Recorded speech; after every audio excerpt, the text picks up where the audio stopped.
যে 9টা ভক্তি, আসুন প্রথম দুটোতে। প্রথমেই বলছে, দেখো 9টা ভক্তির পদ রয়েছে, প্রথমেই কিন্তু বলছে শ্রবণ। শ্রবণ মানে শোনা, যেটা আজকে আমাদের ভক্তি।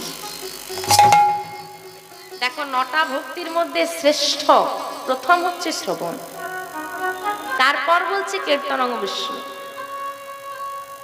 শ্রবণ করো, শোনো।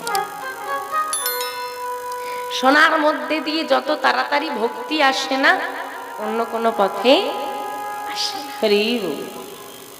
আজকে এই যে আপনারা শ্রবণ করতে বসেছেন, এই শ্রবণ আসনে বসেই পরীক্ষিত মহারাজ মাত্র 7 দিন ভাগবত কথা আস্বাদন করে পরমাত্মা লাভ করেছে। হরি বল, হরি বল। তা আগে শ্রবণ দিয়েছে,